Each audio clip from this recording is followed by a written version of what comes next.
Hello, everybody, and welcome. Welcome to this event, and we're just getting ready to kick it off officially. I'm Adina Crețu. I'm a director of within Impact Hub Bucharest, and from this role, I am managing the team and the division that is running our content and entrepreneurial programs.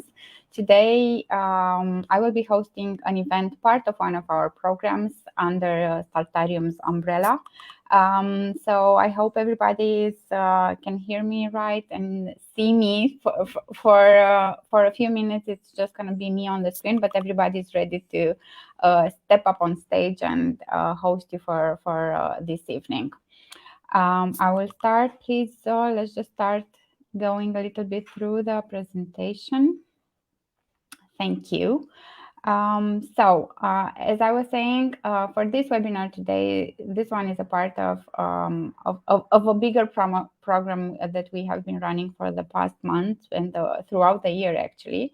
But before that, just a bit of zoom out and sharing. We'll be talking a lot about impact today. It's in the name, not only of the event today, but it's part of who we are as a brand and as an organization. So Impact Hub Network is a global network of impact hubs throughout the world, more than 50 countries, and so impact is deeply embedded into what we do.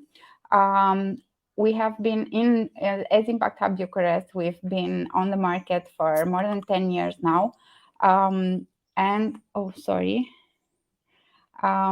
have supported a lot of startups and social innovators throughout our programs over these past years. Startarium is one of, again, a bit of context on what we are about. About learning and education, startup support. Convening is a word and concept you will be hearing a lot if you're working with Impact Hub in Bucharest. We have been working in institutional innovation and ecosystem development throughout the years, and we'll continue to do that. Startarium is one of the programs and the projects we have launched and we are growing within our portfolio, and it is also our way of solving the problem of entrepreneurial or lack of entrepreneurial education in what we have designed as an impactful and scalable way to do it through a platform which has become the most complex platform for starting or growing a business, a platform for early stage entrepreneurs in Romania. And we have designed the platform on 4 big pillars. You can learn about entrepreneurship, you can practice with using some tools and really start doing it. You can find the allies that you need and also map the financing tools available on the Romanian market, but not only. And throughout the 6 years that since we have launched Startarium together with ING Bank in Romania, these are just a few of the figures that we are proud of and count as our impact on the market. We have, speaking about financing, because we're talking about investment today, we have also facilitated or awarded direct financing of over 800,000 euros. But what we do even better than that is actually build and deliver and design a lot of entrepreneurial type of educational content. Out of Startarium for Good is one of the programs that we run under Startarium umbrella.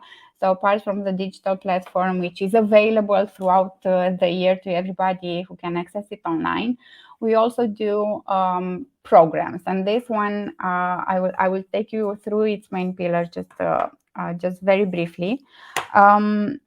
But for us, Startarium for Good was a way of zooming in on a niche, on a segment of audience, which is not just distinguishing between for-profit or entrepreneurs or not for-profit organizations, but for good organizations. So our way of, or our version of impact-driven businesses, and we have started this initiative last year.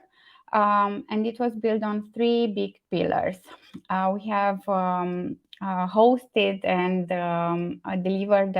created and delivered an accelerator program, and you will be meeting some of the organizations that have gone through it today. The Impact Accelerator, we designed it as a scaling program for social businesses, businesses or organizations which are aiming to grow their impact and become financially sustainable. We have also awarded 30,000 euros as financing, and 27 organizations and participants have gone through the program.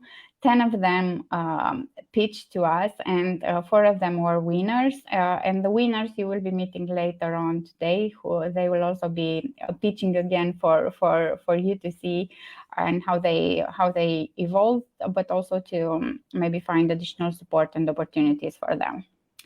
So the program, the Impact Accelerator, was a big pillar of what we called the Startarium for Good initiative. But in our scalable type of approach, we also designed digital content and tools. We have created on Startarium and launched last year the business model tool, which is an interactive tool based on the business model canvas. And if one of you, following us today in the audience is just, maybe all contemplating if you have what it takes to become an entrepreneur, not just impact entrepreneur, but whatever type of entrepreneur, it's a very good tool to use to explore your strengths and resources available, and to see how you can put that to good use to create a business or a project around it. And we have also launched, so not just the business model tool, but also the sustainable social business e-course. My colleagues will share it to you as a link, and you can use our resources as well. We have built that curricula based on the accelerator curricula, and you will find there a lot of articles, videos, case studies, and very useful resources if you want to start or maybe grow or scale your social business now. And also, as the final, the third pillar under the Startarium for Good initiative, we have also put the topic of impact investment on the agenda. We hosted one event in spring, and this one following as well. It's also designed in line with our other initiatives as an educational type of event. And that if you're in the audience now, it might help you understand how a pitching session for an investment fund might go, or just for finding opportunities, financing opportunities in general. You will learn from our guest today, from the entrepreneurs pitching, maybe, and from hearing the investors' feedback on discover, the elements and areas that you should focus on, what they're interested in, and start building your projects or growing it into that direction. And also maybe it will also maybe be useful for you to just to connect to Startarium resources and these organizations, and maybe find additional partners. Collaboration is the key especially if you want to do some good and solve a social issue. So we definitely encourage that, not just for the day, but throughout what we do in general. So zooming in even a bit more. So this event today is part of the third pillar, the events around impact investment. And you will be meeting today not just the pitchers, but also investors that we have invited today to give feedback and share a bit of their expertise, but also knowledge and true market feedback. If this were a proper pitching investment and not just sort of with an educational purpose as well, to see how the adjustments that startups would need to make, organizations, entrepreneurs, and how, if you're just starting now, maybe already embed that into your strategy and business model to be prepared to draw financing, investment, or any other type of partnership that you need as early as possible to help you grow.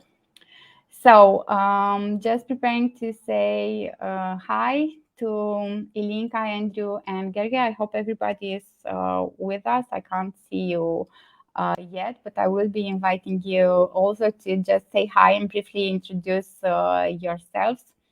Maybe let's start with Andrew. I see you. I know you've been with us. I know you're already here. Please just very briefly introduce yourself, and then Tilia Impact Ventures. Okay. Hi, everyone. Yeah, thanks for having me. So my name's Andrew, from New Zealand originally, started off a pretty regular corporate career and then kind of decided that I'd much rather contribute than to solutions rather than try to stem problems and solve the suffering of big corporates. So I moved into impact stuff. I worked for an impact startup for a long time in digital voting, trying to get people to vote for the first time and have their voice heard. And then I got a taste for doing more than just making money. So I realized the best way to leverage the desire to create impact for me was to actually invest. So now I work for Tilia Impact Ventures. So we're a fund based out of Czech Republic. We invest in seed stage, more kind of VC scale projects, but we're happy to help projects of all shapes and sizes in whatever way we can through our network. So really excited to be here. Love the projects that I've seen. I've had a quick look through everybody and it all looks really good. So I'm looking forward to the pitches today. Thanks. Great. Thank you very much. What about you, Ilinca? Please introduce yourself a little bit with the investor hat, or whatever of your many hats you want to put on today. Hello, everybody. Very honored to be here.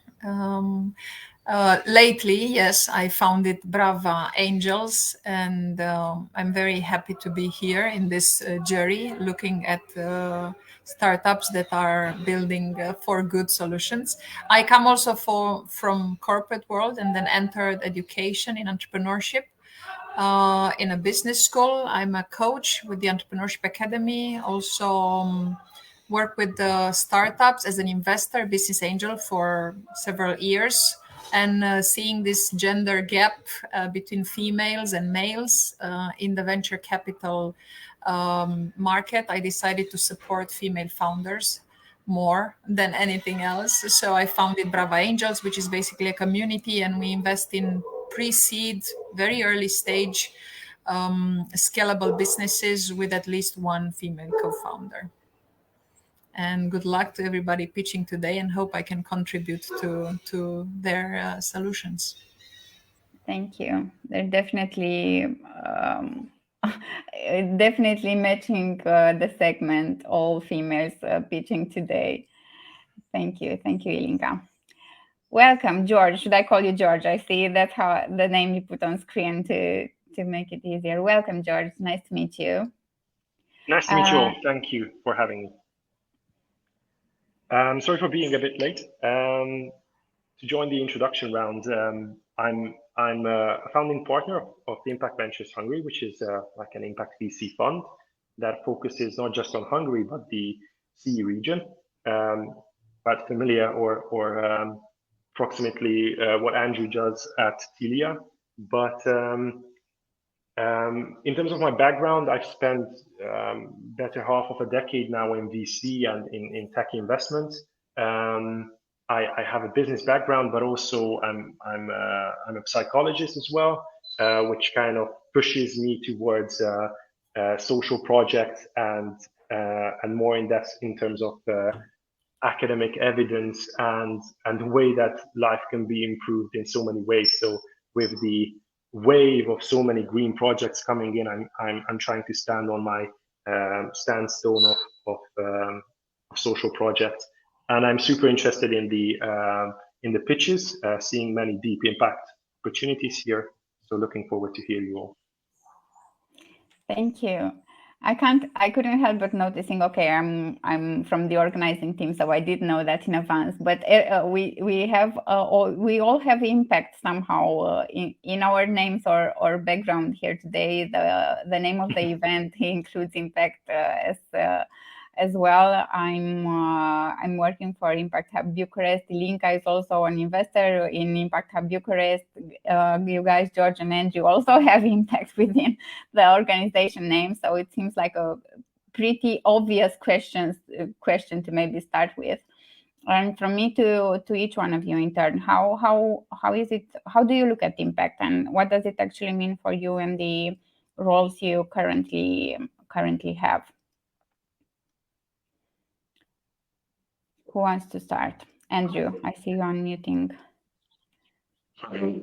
First again. Yeah, so for us, in terms of sectors, like where we're looking for impact, we're pretty agnostic at the moment. And the reason is that the kind of projects that we're looking for that we can scale and grow, it's still an emerging industry. And so we tend to keep ourselves pretty wide in terms of what kind of impact we'd like to generate. So we're investing across education, access to healthcare, climate, and social inclusion, social empowerment. In terms of what is impact, like for a definition. So for us, it's about change, that you're making some incremental change to contribute to a problem that you've seen. And I guess change can be in two directions. So you can make a very, very profound change, like a very deep change, or you can make a very wide change that can be scaled to a very wide audience. And when we are evaluating the impact of a potential company, we're looking at both aspects. How widely can we spread it, and how profound is that change for the people that it affects? Thank you. Who wants to pick it up? Well, I think Andrew really laid out the foundation to how we also approach. I want to perhaps add the kind of additionality that we always look. Additionality in the sense that whether we as a VC fund how much we can support the project, but also to see a single social impact project in its wider context. Who are within the market? Who are working for the same goal? What kind of corporations are there? Are there any, duplicates and redundancies within the market? How we can make the most out of a cause, and what is the niche that brings the most added value to a challenge or to solving that challenge? So that additionality part is always very important, whether we can be additional and whether the solution that the project provides, whether that can be additional to the existing attempt to solve a social challenge. Thank you. Ilinca, please. You're on mute now. Ilinca. Thank you. As a background, I think I come from the opposite spectrum of impact, working in real estate, very financial driven, very transactional. And I think I was shocked probably to the point where I said, no, something is going wrong here in my professional life. I know that I can have more meaning. So first of all, for me, impact meant looking myself for a meaning for my professional life, and I switched to education and then investing in startups as a way to impact by supporting in a multiplied, let's say, through multiplying resources for them to build their solutions. I must say that Brava Angels is not specifically investing in some social causes or per se in some very niche sectors that are affected by problems in the world. But the idea of bridging the gender gap in venture capital is a problem. And I think when people see what Brava is doing, they consider it as let's say sort of an impact investment, because it's addressing a huge imbalance. And why is that? We can talk about it a lot. But the matter of fact is that we would like to see that the venture capital is addressing different type of profiles of founders with different processes, personalized and adapted to their needs. And I think the term of, one pitch fits all, or one pitch size fits all, or one investment process fits all doesn't work. And this is why we exist, to fix that. Thank you. I believe, Andrew, it was on Tilia's website that I saw the impact-driven profile of impact-driven entrepreneurs as a profile that you are targeting. And I was wondering, is there? I mean, I can imagine there's an extra layer of complexity added that you're not just an entrepreneur, but you're an impact-driven one.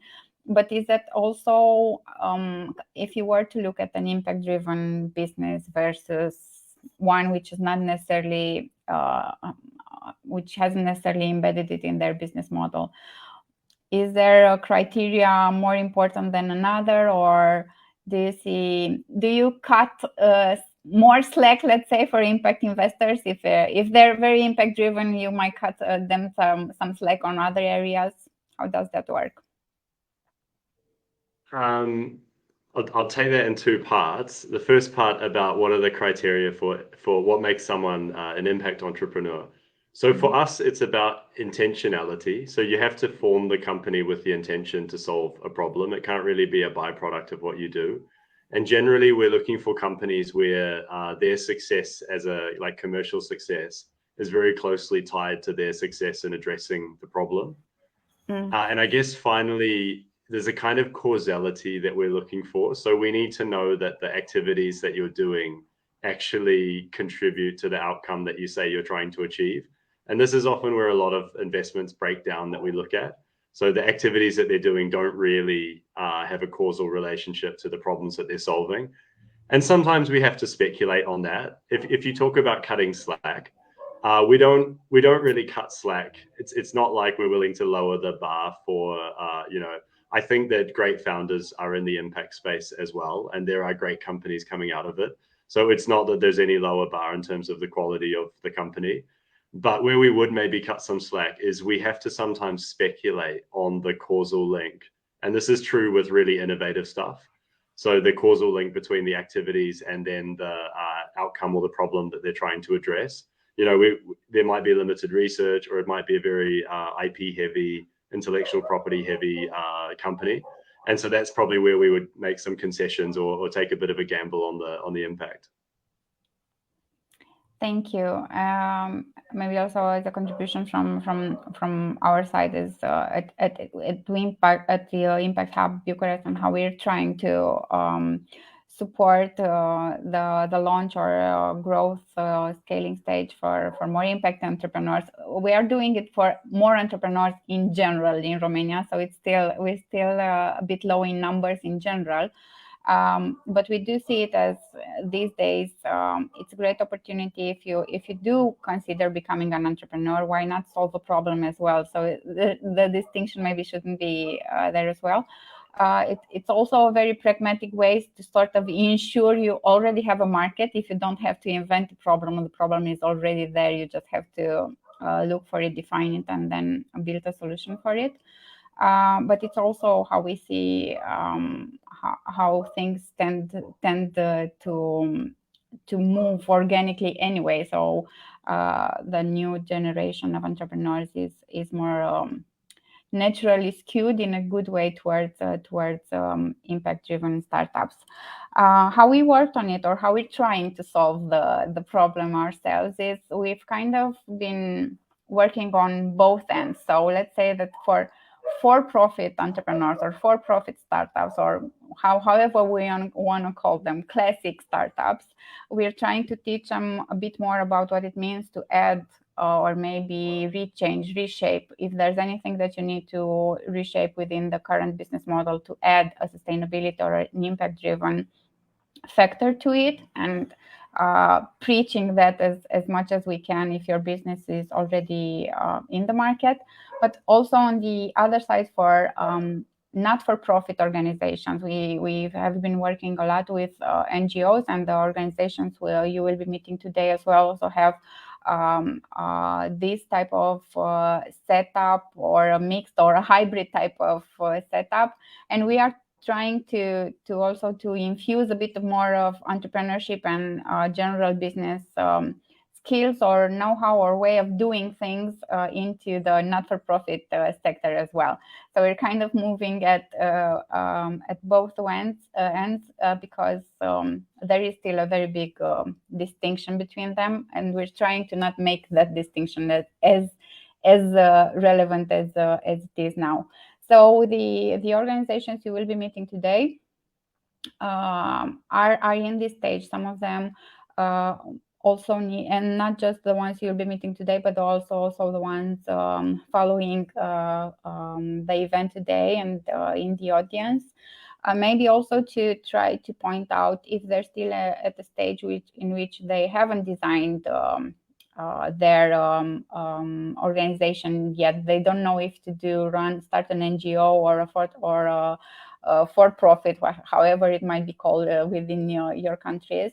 But a company, a for-profit company, maybe try to mix and see what the potential could be there and how that will work if they were to pitch to you, and if they're still at the stage where they're setting up the company, how should they do it to increase their chances of also accessing financing, investment, not just grants and sponsorship or donations or whatever they have in the mix today. And that will be a call to action from them. You will hear them. I'm just sort of I'm just anticipating it a bit. So today we will be meeting, as I said, you will be hearing pitching very briefly. Christina, if I can have the presentation back on. Thank you. So the finalists, the 4 finalists that we have, or 4 finalist organizations that we have selected as part of the For Good Acceleration program, they will be pitching today. They will have 5 minutes per pitch and 10 minutes of Q&A from the jury members. I will invite you, but don't get too formal. Just you can jump in and share your feedback after the pitch. Be ready to suggest some improvements if you have them. And at the end of each pitching session, we still have a slot for more general type of recommendations or suggestions, not just for the organizations pitching now, but also for the others in the audience. Raluca Bogdan is the Director of Communication and Organizational Culture for Help Autism, and she will be the first one pitching. Corina Banu is the fundraiser for Asociația Magic. Oana Mondoc is the communities development, works in communities development and innovation for WWF Romania, and she is pitching the We Wilder project that we have selected as one of the winning projects. And Roxana Damaskin-Tsecu, she is the co-founder of Oil Right, and she will also be pitching today, and you will get to hear her story in Romania and the story of the networking in other countries they are working. So, ladies, we're getting ready for the first session. Raluca, no, not this one. The one for Help Autism. So this one is for Magic Help. Okay. Yes, this is ours. Thank you very much. Good afternoon to you and the audience in the background. Since we have a timer, let me know when I can start.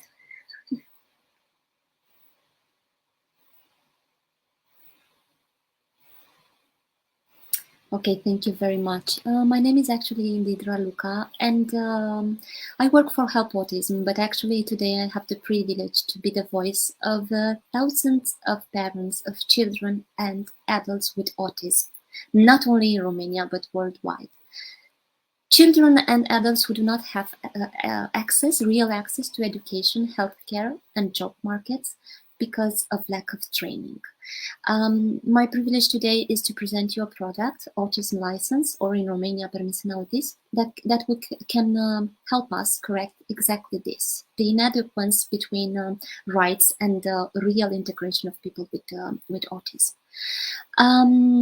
Let's make an exercise first. Imagine you are in a supermarket line and Alex bites his mother and kicks himself in the head. You are a doctor and Sarah never went to the dentist even though she's 12 and has a lot of cavities. Malin was in 5 kindergartens and schools by the age of 11. Autism is actually an invisible disorder until it becomes visible. All these situations are real, and whether you are a doctor, Sarah's doctor, a teacher of Malin, or a family friend, you can actually do something. Train yourself more in order to accept and help them. Have real integration in the community and access to services. First things first, we are a local NGO, but actually one of top Romania's NGOs. We are a model in entrepreneurship and social services. Our mission is to help diverse minds reach full potential and their families navigate the challenges of a lifelong diagnostics. We are also helping communities give real support for integration. And our president and founder is Daniela Bololoi, named by numerous prestigious entities in Romania, Leader of the Year in Social Services and Healthcare, and Mother of Malin, from my previous example. Worldwide, 1 in 44 children are diagnosed with autism. That is, in Romania, every year, 5,000 children are born and could be diagnosed with this lifelong affection disorder, actually. Moreover, Romania is the leader, unfortunately, in bullying. So children with autism and disabilities are 3 times more bullied in school. Maybe that is why 1 in 4 children who are who have the age to go to kindergarten or school do not go to school, mainly because teachers are not trained to actually offer education to them. Moreover, the healthcare system is the same, and we encounter the same program, especially for dentists who do not actually treat children with autism because they don't have the competencies to do so.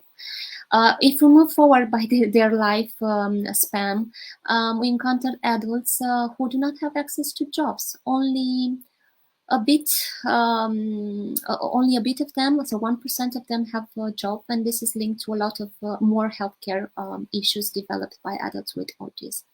What we can do is to teach every adult more about autism. In this way, Alex, Sarah, and Malin, from my example, would be integrated in the community. They would have real access to healthcare, educational, social, and professional services. So what we want to do first today is to make you understand how good training could save their lives, actually. Let's see how. We have developed this product named Permisiunea Autism. It's actually an e-learning product and a community of specialists who offer support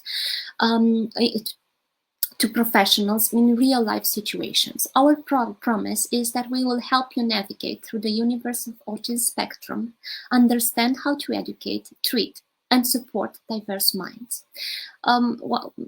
Developed by our specialists who have so many years of training experience, this product is actually composed of a lot of videos and demos showing you how people with autism react in real life situations and how you should react in this situation. So training you as a professional to give them access to services. Moreover, we have a module for specialists to help them become professional therapists. We are in the testing phase and we have already got a lot of constructive feedback, but more positive one, clear, easy to follow content, empathetic and positive. Our testing was done with focus groups of teachers, doctors, and employees, so future users of this product. It works on 2 routes. If you want to be professional with competencies in autism, you only need the basic license. This will help you be a little bit more prepared, actually more prepared to offer your services in your healthcare clinic or at school. But if you are a therapist, we can also go through the module, ABA module, so you can become a professional ABA therapist. What we have done already is develop the program, and what we want to do next year is have Romanian impact on the a strong Romanian impact, social impact on this population here, and move on then to Europe. We can do this by segmenting markets, so we will gather education, healthcare, and job market. We have a lot of resources, not only this permit, we have developed a lot of other complementary resources. What we need actually is the support of investors to multiply our efforts. What we want to do is actually create a network of open hearts in Romania by 2023. Our investment need is 2,045 euros, but what we can do next is actually be real, look into our country, whether you are from Hungary or Czech Republic, since you are an investor here, because the situation is grim, or even in Europe. Less than 10% have a job, and unfortunately, people with autism die 60 years earlier than others. Luca, sorry, I really need to stop you there and jump to the Q&A sections. I'm sure our guest today will ask you specifically of what also remained unpitched today. So please, whoever wants to start the link, Andrew, George, please do. Questions for Raluca, Help Autism, and Permis and Autism.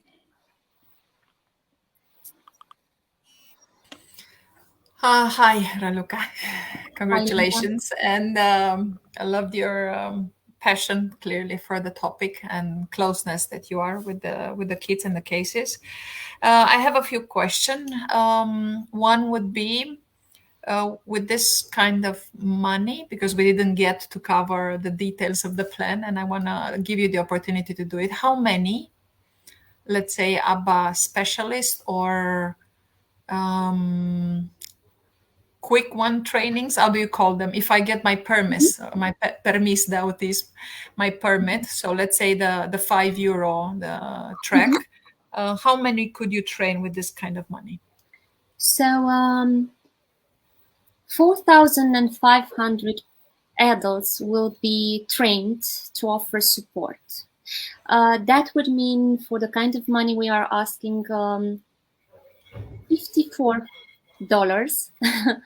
for every euros for every adult to be more prepared to offer their support. In terms of patients and children, this varies. So in terms of social impact created, it varies. Since one doctor can offer their services to fewer patients than, for example, a teacher. Okay. And the second question would be, how many, let's I'm trying to formulate so that I don't give also the answer, but how many specialists actually are available to get trained? And I'm saying this because I know a bit the situation. My son happens to have autism, so he's in the TCA spectrum, and the availability of teachers and doctors to have the time and interest is very, very low. So in other words, how do you plan to ignite actually the need? Because you're saying it's a problem, and it's a problem for parents and kids, but is it a motivator for the teachers and doctors to consume this product? And why would they do it, since they're very busy with a lot of other things? First of all, so you understand better than everyone how close to this situation, this problem is to parents' hearts. Yes, 1 in 2 children in 2 classes. So one children in 2 classes has autism.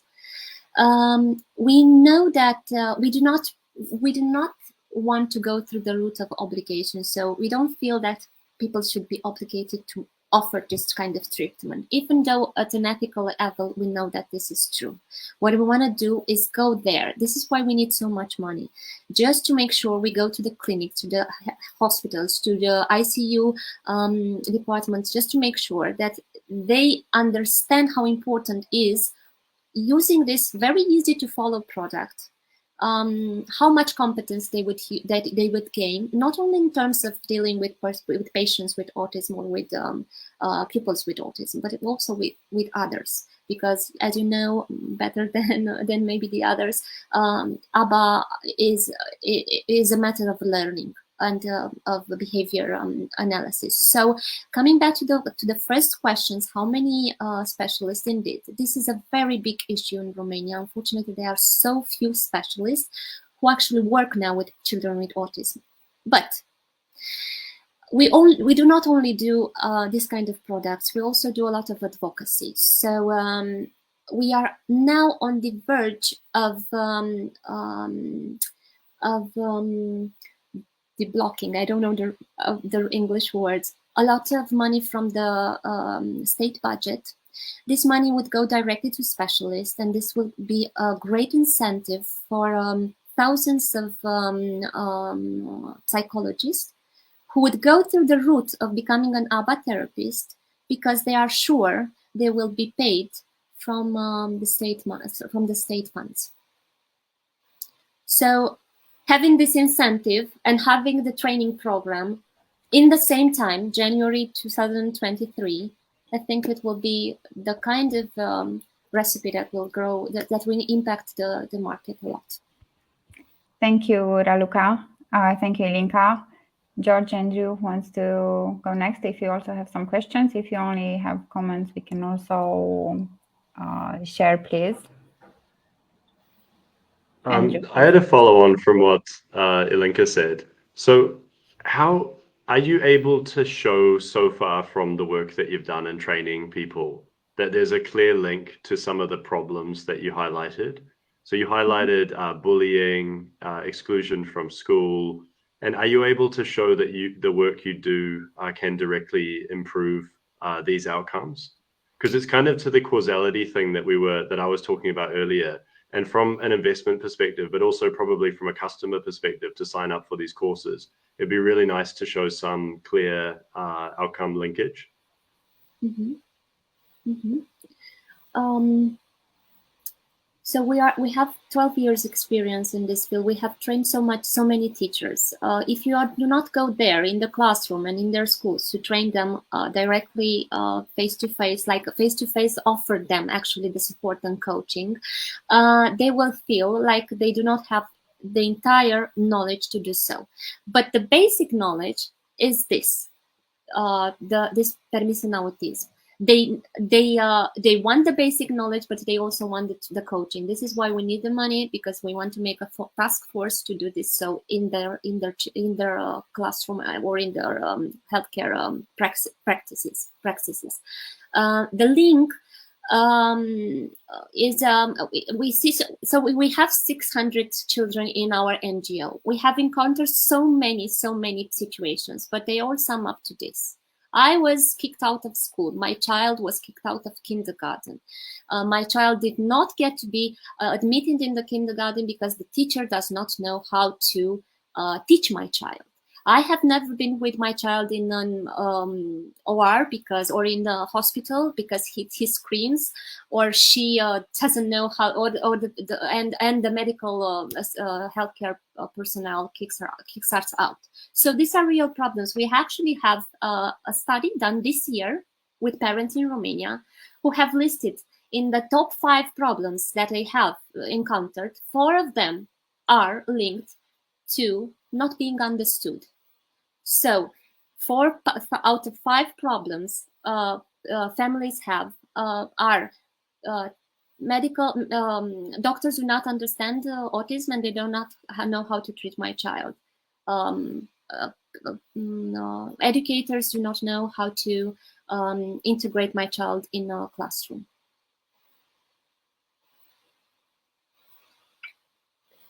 So that's very compelling, and I would encourage you really to communicate that as much as you can, so that people understand that there's a direct benefit from making more people aware through your program. Mm-hmm. Thank you very much for this feedback.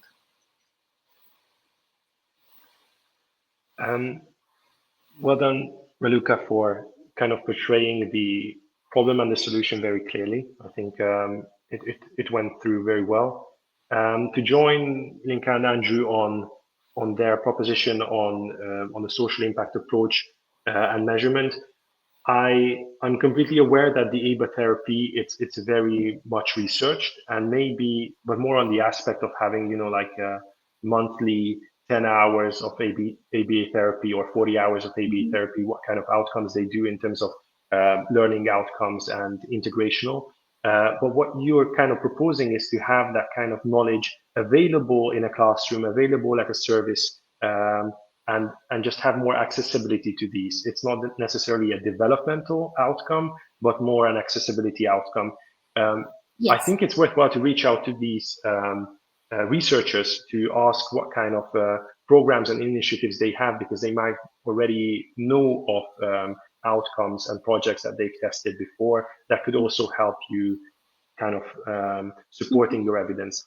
And the other part is I like that in your deck you mentioned that the parent and patient satisfaction is there. I think you cannot look in isolation on the impact. It really has to be stemming from the parent, what kind of ease and support they receive, how much the independence of the child grows.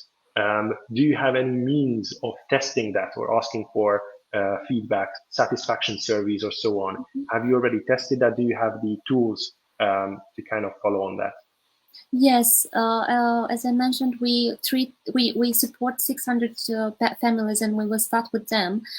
We do have a lot of sessions of feedback with them, but moreover, we are also in a network of 86 NGOs in autism in Romania, and we definitely have their support, and the families will definitely be on board, because their interest to improve their children's life is also our interest. So I know for a fact that what we are doing is a very good and could have a lot of impact on in Romania, and not only in Romania, because as you said, this is not a national problem. This is actually an international public health problem. So just by having the knowledge to do so, you just need a translation, for example, in any other language of the content who is not that variable, so he does not have so many varieties, just to make sure that the accessibility is met in every other country. So just because we know much more about autism will help the future generation grow in a more integrated world. Thank you, Raluca. That was a lovely way of wrapping it up. Thank you. We need to move on, but please, thank you very much. Ilinca, Andrew, George, if you still had some comments, save them for the last part of sharing more general comments. Thank you very much. And we are getting ready for the second organization pitching. We will be having stepping up on stage Corina Banu, a fundraiser for Asociația Magic. Corina, great to see you again. Let's hear about Magic Help one more time. Hello, everyone, and thank you very much for the opportunity. I'm Corina Banu from Magic Association, and I'm here today to convince you to join Magic Help project. Even if you maybe don't focus on non-profits, and maybe we believe in the power of networking and in the humans in the human capital. And as we always look for financial support, we also look for the means to get that financial support, maybe from partners or your network. Magic Association initially started as a camp for the children with cancer. And since 2014, we have been offering emotional and material support. We currently have 12 projects, and we cover needs such as therapy, transportation, food, shelter, clothes, vacations, support for education, support for treatments and investigations. Magic Help is actually the only project whereby the help was extended to the children with other serious illnesses than cancer and their families. And we did this because the organization grew after one of the most popular and awarded crowdfunding campaigns in Romania, Magic Home, that enabled us to currently have 18 houses or apartments that host children with cancer and their families. Magic Help is a mobile application whereby the children with severe conditions and their families can access for free or highly discounted services and products that are provided by the partners within their communities. Magic Help was actually born as a result of the call of some of our partners willing to provide even more resources, either services or products, but also from the requirements of the families, such as Ionuț, who's 10 years old and was diagnosed when he was very small with epilepsy, paralysis, and hydrocephaly. And his mother is on her own. The father left the family, and he also has a brother who is healthy and 20, and helps them as much as possible. And there are 50,000 children with severe conditions, according to the statistics, but we know that they are not all registered, and Magic Help reached 10% of them. After the diagnosis, the expenses of the family increased by 80%, and covering the basic needs becomes a burden. Often there's only one parent, and even if there are two parents, one of them needs to stay with the child. Our solution was a community of partners willing to provide for free or highly discounted products and services, and a mobile application whereby these children and these families could access very easily and in an efficient manner the products and services that were made available for them.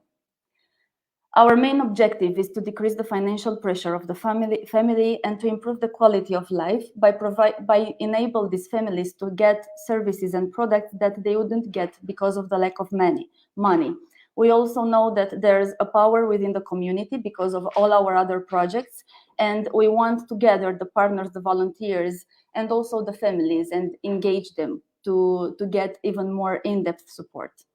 The impact on the family is already known to us because we started in 2020. And in the case of Ionuț, the most important thing that his mother is saying is that the older brother got to the college because he got for free private lessons for mathematics through Magic Help. Our model is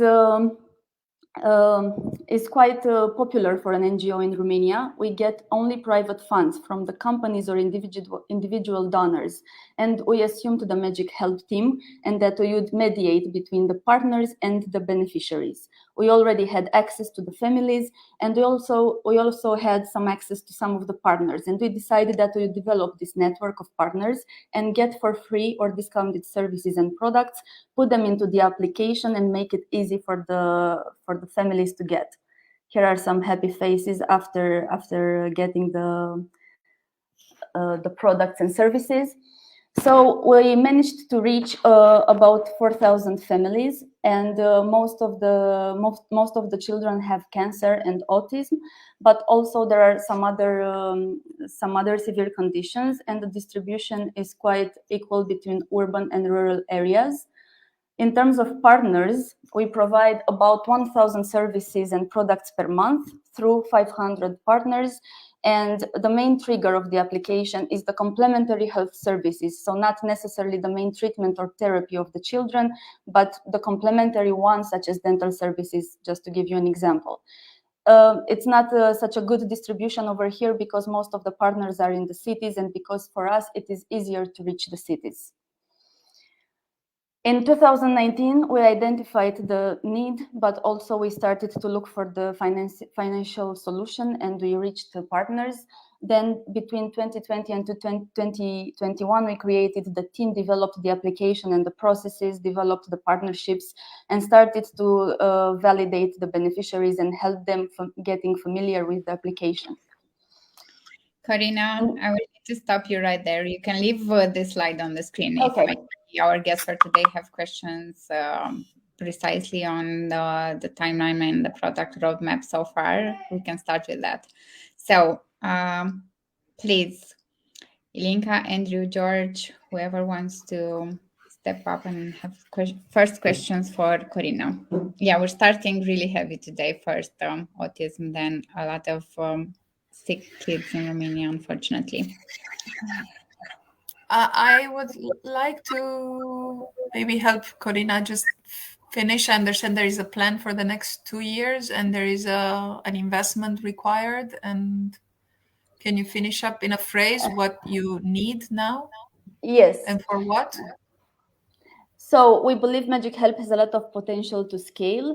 We are planning to reach to scale in Romania first. So to be honest, we believe there's still potential in Romania.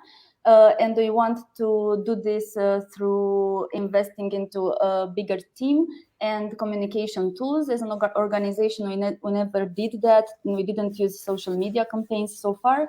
So we are planning to do this in a more business manner. Because we want to reach even more children. We are only 10% now, and we know that the need is high.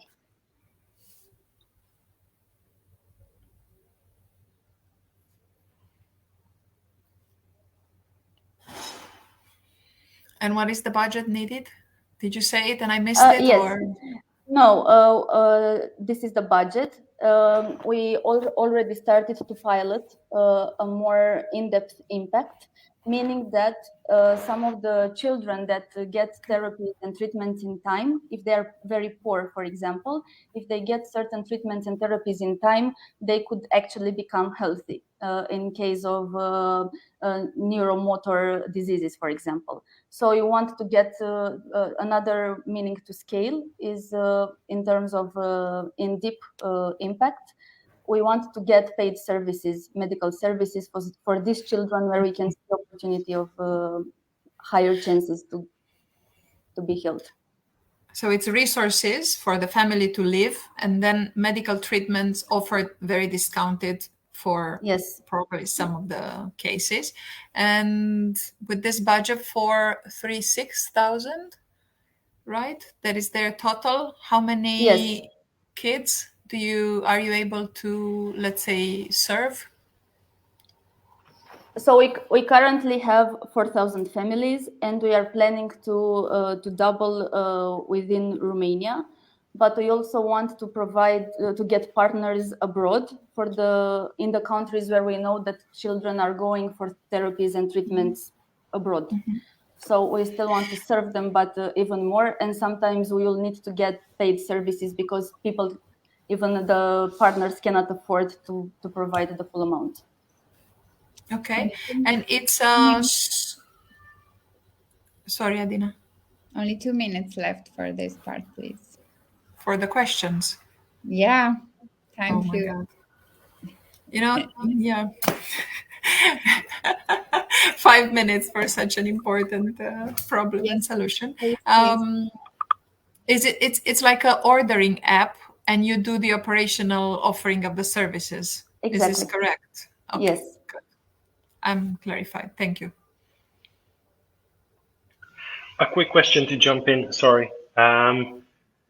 Amazing work. But you mentioned that you would prioritize families and kids where there's a higher probability to heal. I wanted to also ask whether there's a priority in terms of or differentiation between the economical status of the family, whether it's affordable. Is that already in place? Yes, we have social workers that are doing these assessments with all the families. So we know there is a gap. I mean, we know the financial situation and also the medical condition, and we also send them for assessments in certain cases just to confirm that this is the case. So we know that for certain diseases, you also have the partners that make these assessments within Romania. And we decided that we would do this wherever we can validate. I mean, we know for sure that this is the case, and the social workers are working with the medical stuff. Thank you. Andrew, I left you the final minute. Oh, I'm not sure we have time, but I wanted to ask more of just a thinking through question of where do you see the barriers to you scaling this? Is it in bringing in more partners and convincing them to put more share of their services, or is it in acquiring and raising awareness for the affected families? Yes, I think it's a matter of communication and a matter of our staff. Because in the case of nonprofit, I don't know how it is in your countries, but for us, it's a lot of relationship management. And all the partners that are joining, they want to see the reports, they want to see the impact, and it's a lot of human effort behind. And we believe that it's an investment in the good people.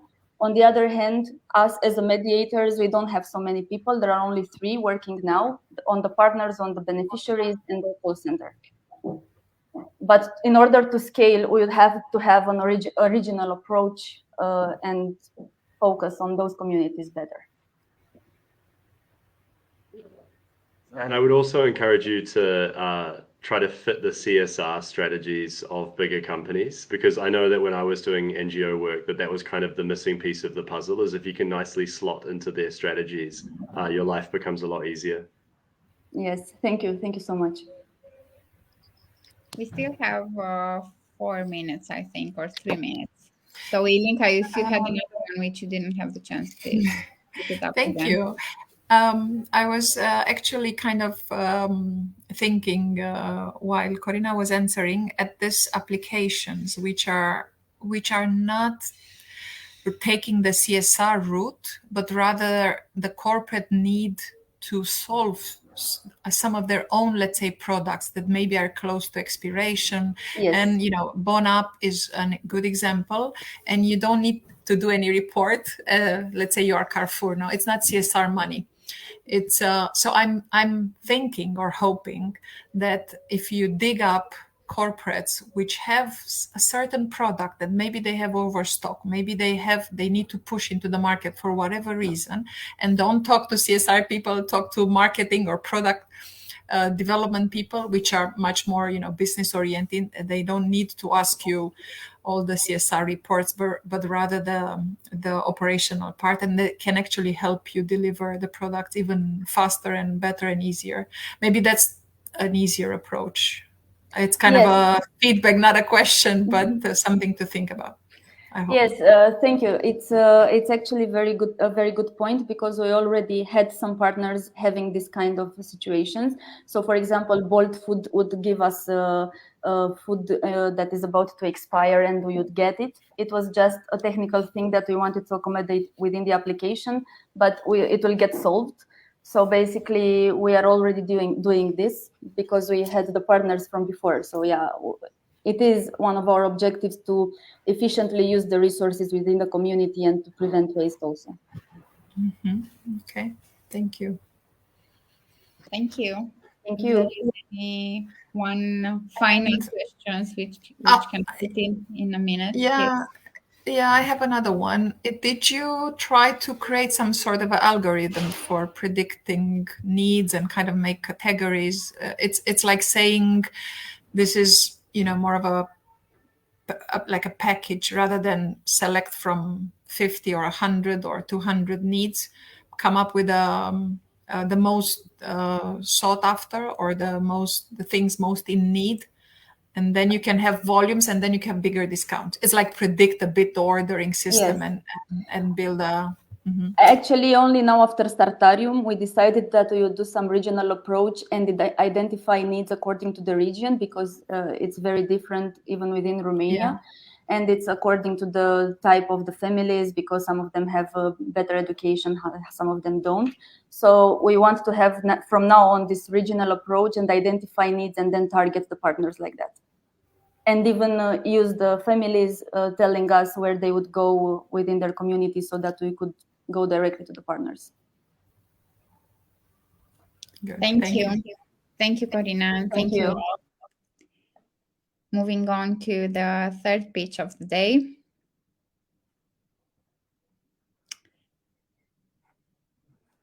Are you ready? Who's coming up next? Juana, are you ready? Are you here with us? Yes, you are. Presentation is now on screen. Let's see. Welcome. I'm clicking through. Finish. Let me try from the same browser.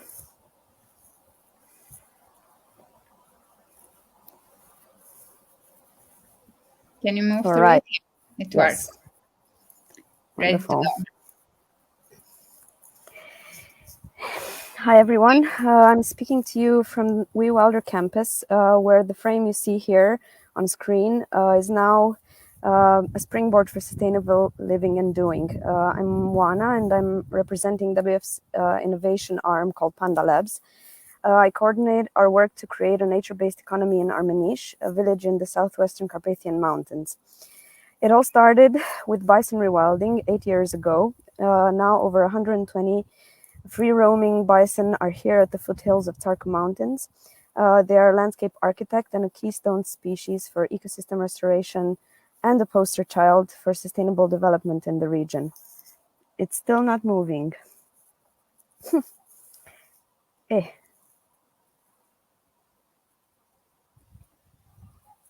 There is a bit of a lag.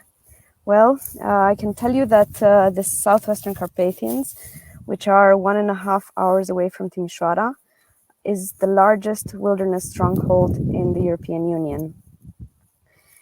The challenge we are addressing is that of rural communities who are guardians of wild areas, which all of our economies depend on, are economically isolated and have no models for economic and social development, which keeps these natural values safe. Next slide. Next slide. Our solution is to do deep work in one region by hand-holding local stakeholders to create an example that can, as a whole, be replicated in other biodiversity areas. Our model is developing a nature-positive economy that's starting with ecotourism. Next slide, please, where the infrastructure that is needed comes to life through co-design, co-investment, and shared ownership. 6 years ago, we imagined how could an entire ecosystem of services integrated in a circular economy logic that hire local workforce and create demand for local products could look like. And this is that strategy drawn 6 years ago. Next slide, please. Our grassroots work has created significant local impact and global media coverage from CNN to BBC to all of the national televisions in Europe have come to visit. Next slide, please. This is where we are now, a network of accommodation facilities and more than 10 experiences, local or wilderness experiences that connect them, which we curate and make happen. Next slide, please. Last year, we founded We Wilder, a social enterprise association that is an instrument much needed for the legal and fiscal vehicle to be possible to grow our vision. We've got over 30 families who work through We Wilder and as producers, service providers, guides, and hosts. Next slide, please. And happy to announce also that we are about to open We Wilder Campus, a rural hub that will help accelerate these local entrepreneurs or emerging entrepreneurs through our matchmaking and joint venture program. Next slide, please. We Wilder is a multifunctional space with that also has a community kitchen to produce and create many authorized local products to take the story further than this one community, and a place that's perfect for workshops or remote working. Next slide, please.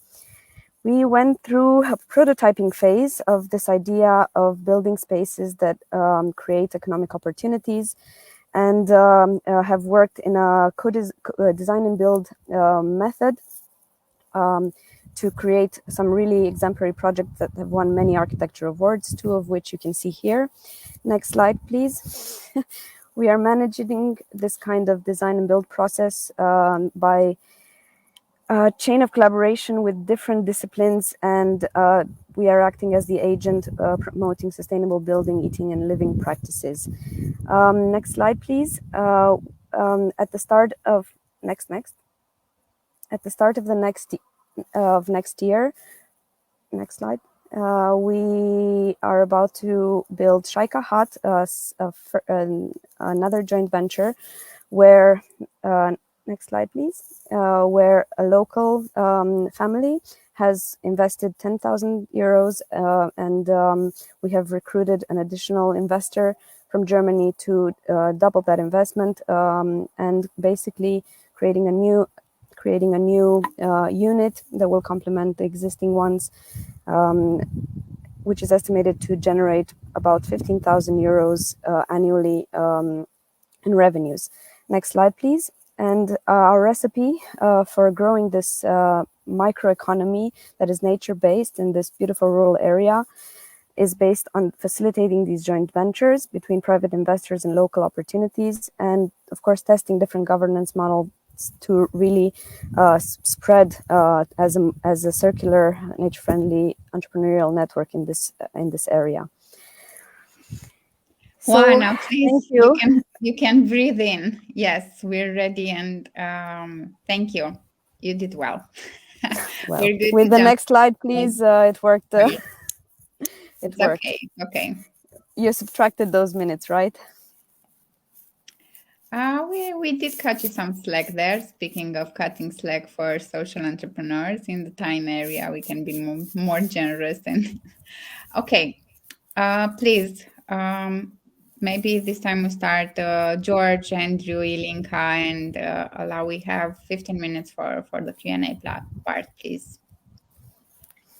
Juana, thanks for the rapid overview of what you're doing. I love how holistic and shared this whole idea is. I think we struggle so often with a very direct, very niche execution, and doing this in such a shared and dispersed approach is amazing that it works and it bears fruits in such amount. So congratulations on that. I have one important question.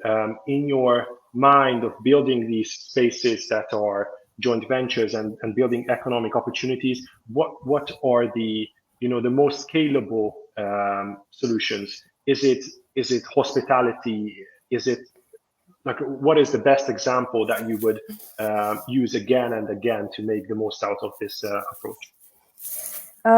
Great question, George. And also thanks for the comments. So because the core or the start is reviving or giving economic opportunities to wild areas, and also kind of with this economic growth, maintaining the health of nature, the most obvious start is tourism and hospitality, because that is a sort of like a bread and butter of products that could come out of here. So it's the start.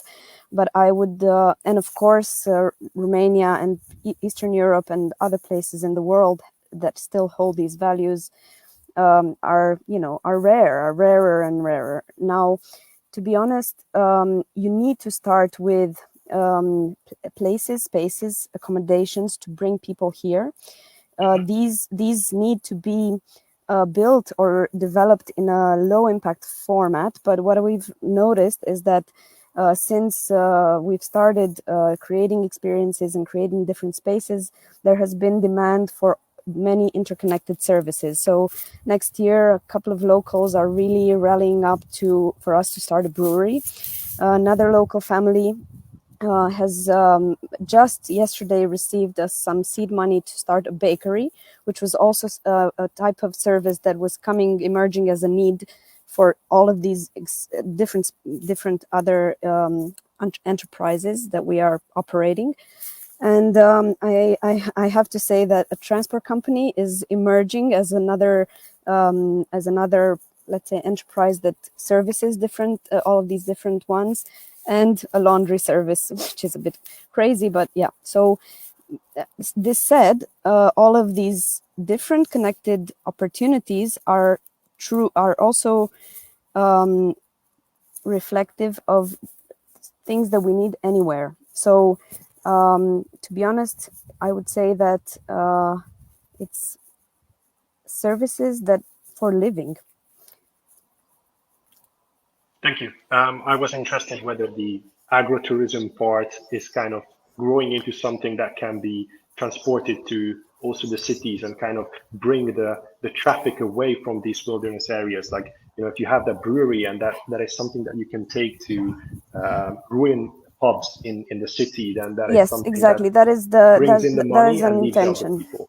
Yeah, thanks.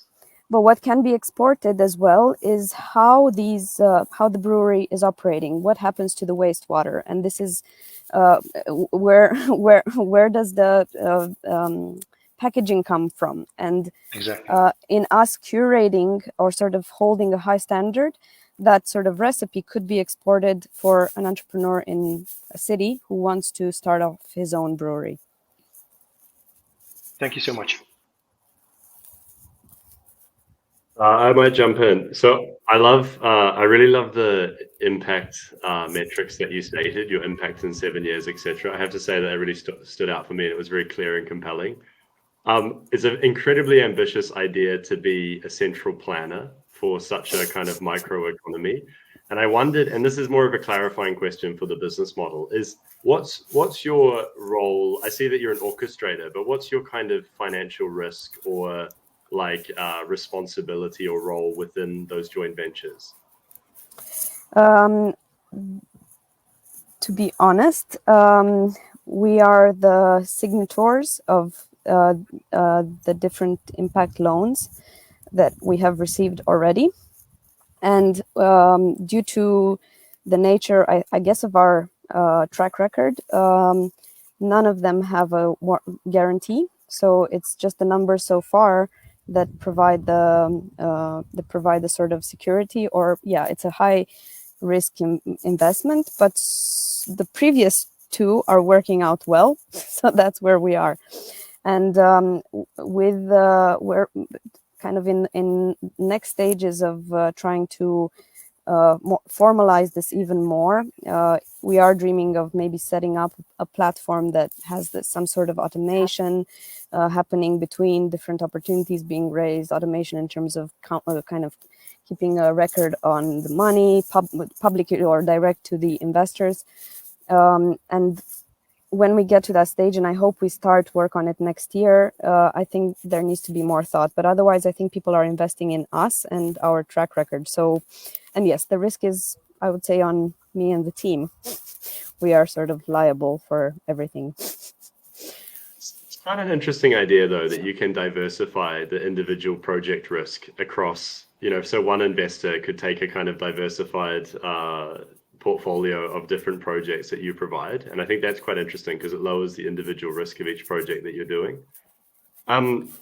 Question then is, what does success look like for you? Like, when is enough in any particular area and you know that you should expand out into a different area?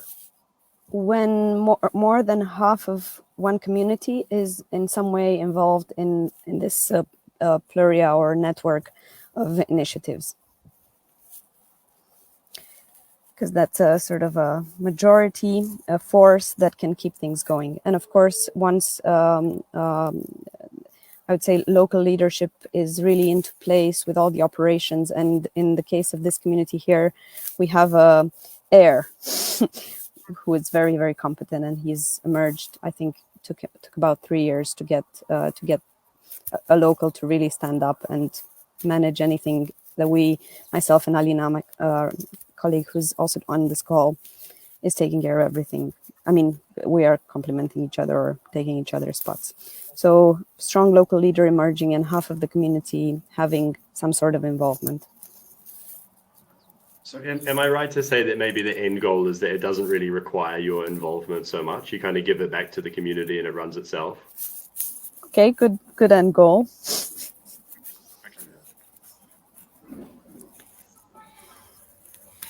Thanks.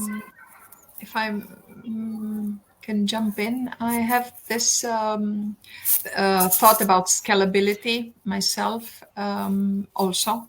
And as much as I love the organicity which is built somehow in the the whole idea, but also in the development of the business, because it looks like a lot of testing and slowly responding to the needs that are being created. It's like an incubator in a way of a community to build itself.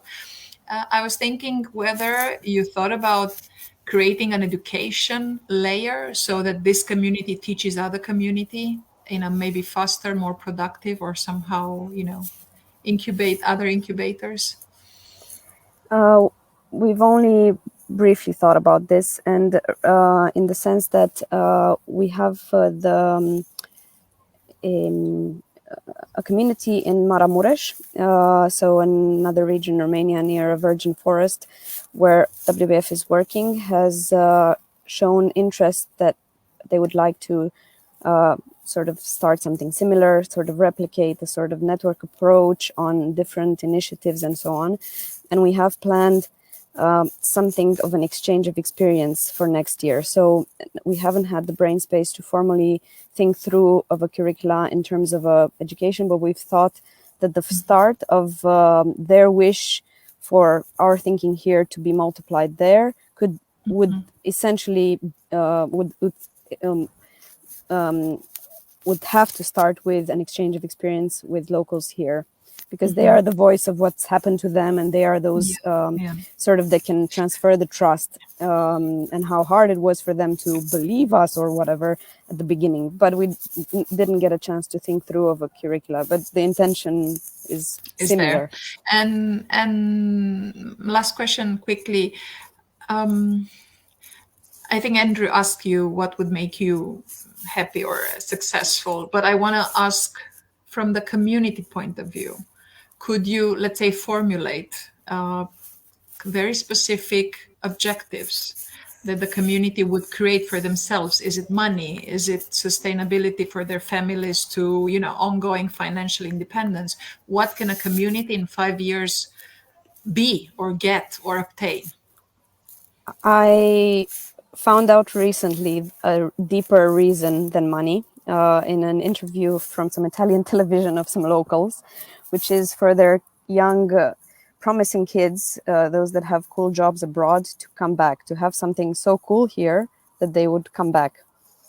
So I think if a handful of these, really nice, nicely settled young professionals living in different countries would come back, that would be a very strong echo.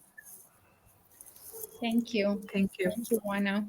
A lovely way of ending the pitching session, the Q&A session. Thank you. We are now ready to move on to the fourth and final pitch of the day with Roxana. Hope you got home and you're now ready to pitch. Yes, I see you all set up now. Please, Roxana, you have 5 minutes and then the Q&A part. Okay, perfect. Thank you.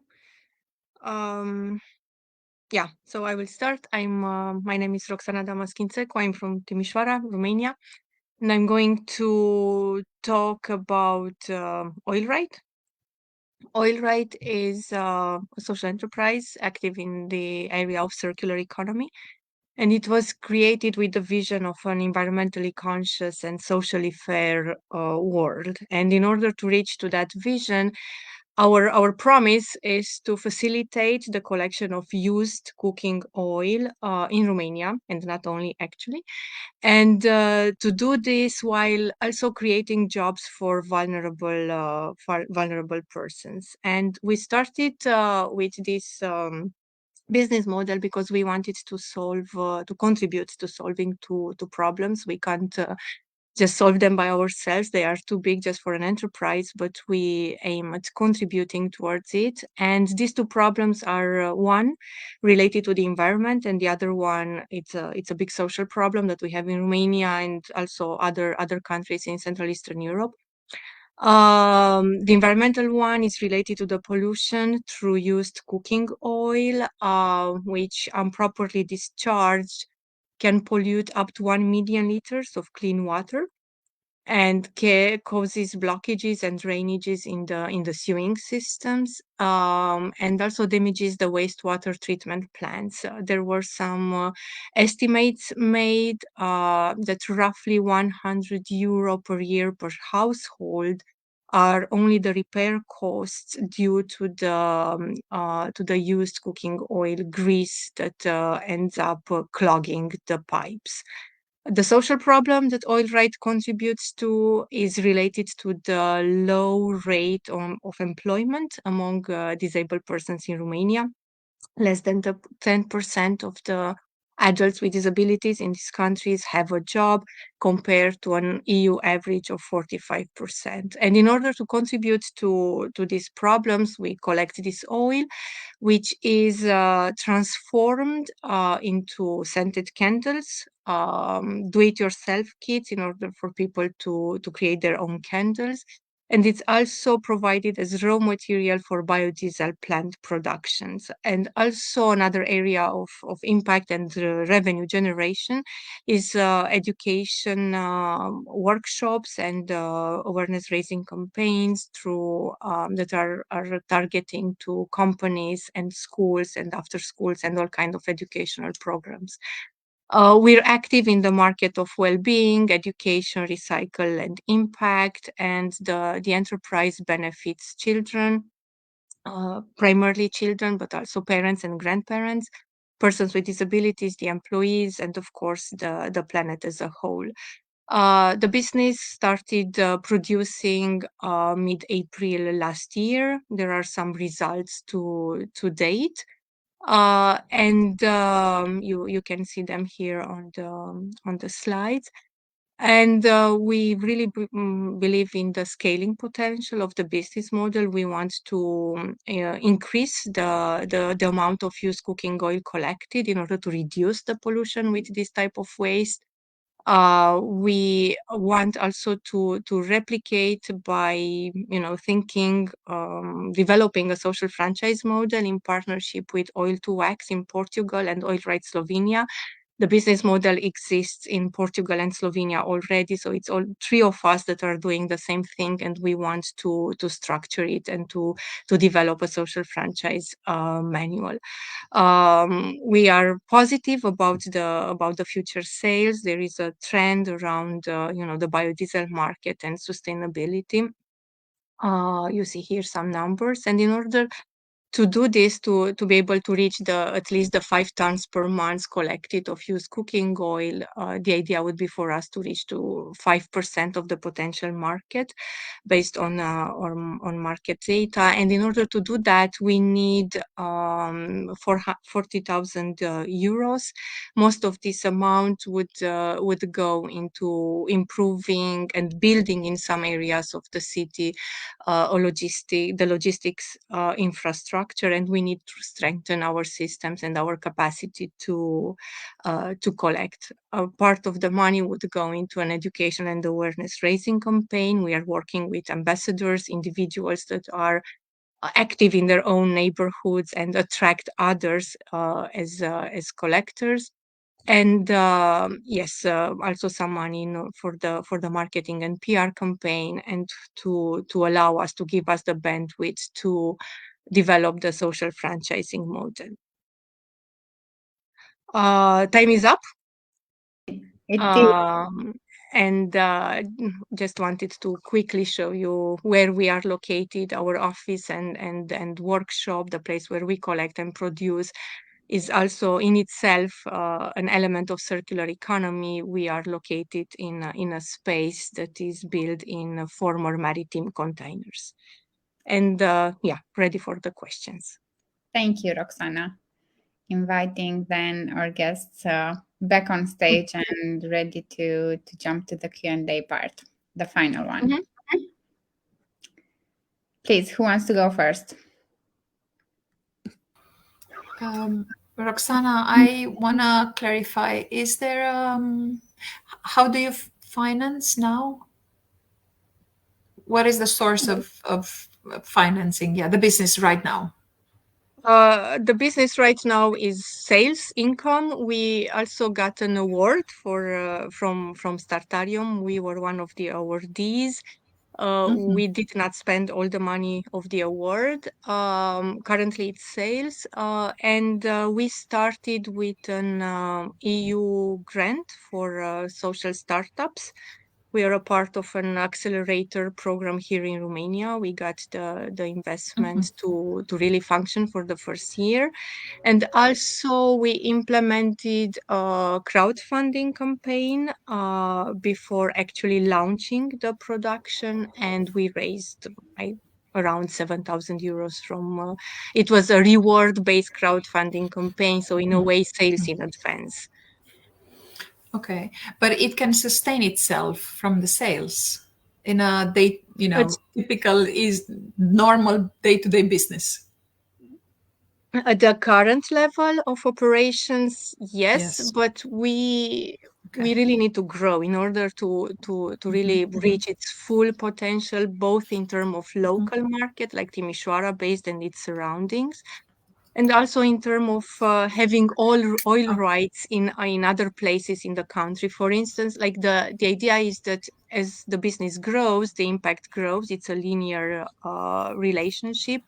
And it doesn't make sense from a logistics, carbon footprint, local community involvement to have, I don't know, the used oil from the individuals in the, I don't know, eastern part of the country to be collected in Timișoara. So our idea is to have, you know, regional collection points based on the experience in Timișoara, but also Slovenia and Portugal. Being local, the individual that decides to become collectors, having a connection with you as a local business model brings a lot of value and trust, and really, I really like about the business model, besides the first two main impacts, the community building, the fact that, you know, you have regular individuals that just decide to become ambassadors and support you. And second quick one, what is the element of a franchise? I like that idea. Sounds good, sounds scalable, you know, makes sense to me. But what is it exactly that you would be franchising? What is the special feature, or is it a system or some tools or some authorization? What are you franchising? It's the system. It's all the processes for collecting. It's the activation of the collection amongst individuals and households, because this from households still the greatest amount of pollution comes from, and they don't have at hand options to discharge this oil, and they also don't have the legal obligation compared to restaurants, for instance. So it's an untapped market, and the element on how, you know, to activate individuals as collectors, it's also an element of the franchise. And also the two end usage of the oil, transforming it into candles. We have this special wax which is called oil to wax. It was invented and patented by the guy in Portugal. It's a special wax that transforms, added to the oil, transforms it into candles. So the production process, the recipe, the packaging, the branding, the messaging, all that would be an element of the future franchise. Thank you, Roxana. Passing the mic. Yeah, I wanted to thank you very much for that. It's really interesting, and I wanted to elaborate a bit more on the scaling and your ideas for some of the like natural challenges that I would see pop up. And maybe the franchising is the answer, but I can see. So we've invested in a few reverse logistics companies before. Or sorry, we've considered them for investment, but it's always amazing how tough it is to scale reverse logistics when you have to pick up and collect things from individual customers that each individually are contributing relatively small quantities. It works really well on small scale, and it's really challenging on the high scale. So that would maybe be the first part. Second part is, I imagine even your production techniques would have to change in order to do the volumes. And third part would be demand creation. That do you really have the channels and the kind of marketing to move such a large volume as you're targeting? So I know that's an extremely loaded question, but hurdles with scale up and how you see yourself overcoming those. Yeah, fair enough. So in the role of the ambassadors that I was quickly mentioning, they have the role of aggregating the small quantities from their immediate neighborhood, you know. So when we're collecting, we're not going to collect, I don't know, half a liter jar, for instance. We started from 20 liters. We have some barrels, and this is the investment I was talking about, investing in the collection infrastructure. We're also talking about barrels that are given to the staircases in neighborhoods where are blocks of flats, or we have ambassadors that live in a residential housing area, like with houses, and there is a person on the street that you know, always the door of the garage is open, and the neighbors pour their individual small quantities of oil into the bigger barrels, and these guys, they also proactively call us when the barrel is full, and we pick a full one, we leave an empty one in exchange. Indeed, it's intensive in terms of education, communication, outreach, marketing, and collection effort. Therefore, also the investment need in order to create even more and more awareness. And we also plan, we're concluding a strategic partnership with the water company in Timișoara. They have a business problem, as I was talking about the pipes and the clogging. So they are directly interested in contributing to educating their clients towards not discharging it in the sink or in the toilet. We're talking about joint communication campaigns, and they basically, every individual in the city is a client of this company. It's a monopoly, if you want, in terms of water, access to water, and they are willing to share resources for this. And yes, production capacity in terms of candles. We're currently the team, there are 4 persons with disabilities employed, 3 without disabilities, only 1 full-time positions, the other are part-time. So we still can grow in the current premises in terms of candle production, but the growth, the big growth in terms of both volumes and financial returns would come from the oil for biodiesel. And we're selling it in Romania. No one produces biodiesel yet. We're selling right now to an intermediary that sells it to a producer in Hungary, by the way. We're also discussing with a company, with a refinery that is close to Vienna in Austria. And they collect, in a radius of 4 hours around their premises. We're 5 hours, so we're negotiating this, and their capacity to absorb and their interest to acquire more and more oil increases. It's the new EU Green Deal pressure on big petroleum producers to showcase they include more and more green or recycled raw materials. It's also like the current crisis with Russia and Ukraine and all the discussion about alternative ways for energy. It's also put a pressure on this type of refineries. They need to produce more and more. So right now the challenge for us is to collect, not necessarily to sell for biodiesel in terms of demand. Yeah. For the final minute, may I step in just to ask? In Hungary, there's this program for the Hungarian oil company to collect every domestic used oil, and I think is that there in Romania as well? Not yet. Not yet. So it would be an interesting opportunity if that partnership could be explored. They have a wider reach. They have the distributed collection points at the filling stations, and I think a shared usage of that oil would be quite warranted for a mutually beneficial partnership. That was an idea that popped to my mind. There are some mall gas stations that accept the oil, but it's quite often that's market feedback. The employees, they see it as a struggle, as it's not so well structured in Romania. They don't know what to do with it. They tend to, discourage people. Like, okay, what do I do? I end up with maybe 20, 50, 100 liters, what do I do? They are not proactively investing in it. And yes, we are thinking about talking with mall gas stations as well, and also Petrom. This is like a Romanian refinery. They also start looking into it, and we're also discussing with the local authorities, because right now we have these barrels that are rather small, 20, 40 or 60 liters that are put in the staircases, in the blocks of flats or in the houses or garages of these ambassadors. But we want to, in partnership with this Austrian refinery, we want to bring in town like 280 liter containers. And we need to have a partnership with the town hall and with the waste management local companies. And this is something that next week we're going to have a meeting with the mayor, and because the idea would be to put these containers by the side of the ones where you have the recipients for collecting bottles.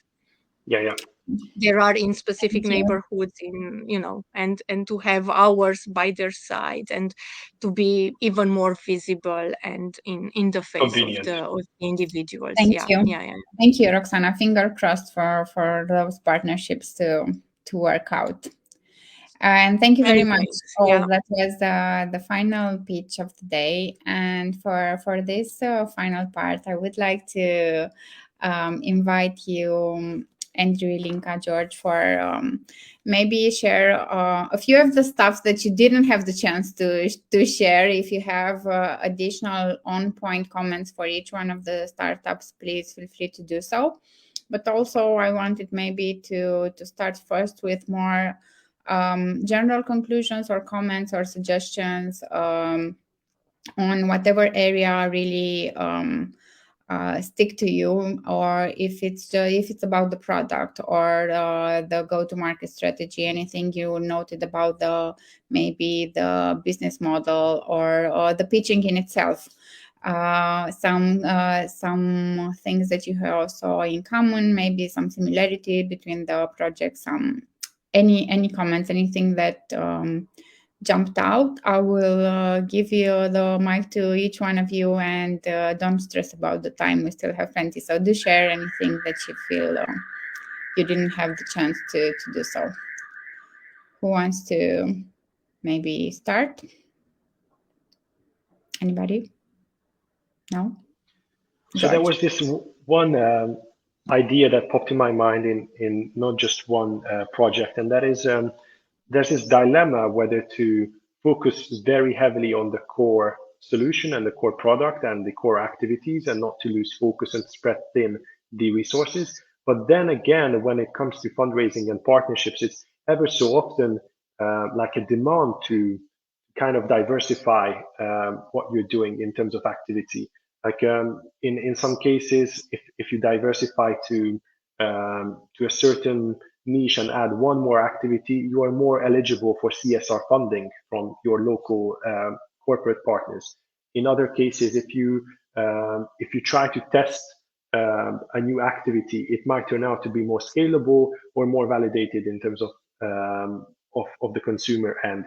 So what I want to highlight here is that I don't have the right answer for having either a focus or diversifying in activity.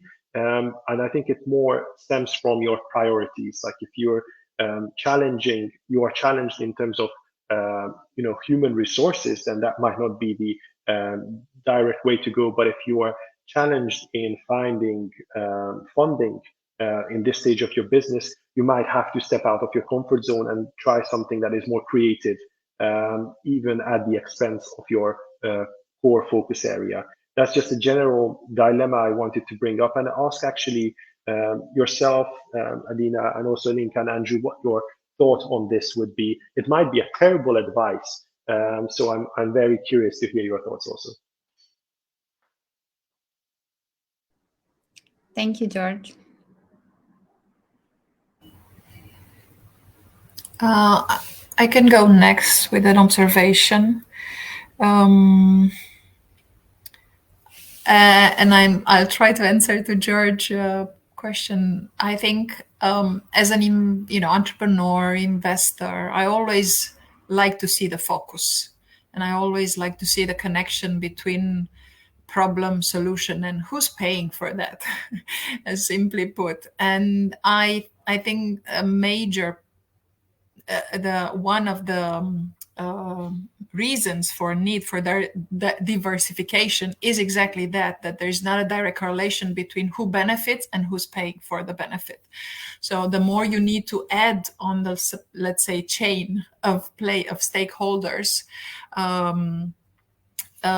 elements that would lead you to the money provider, the more complicated your service becomes.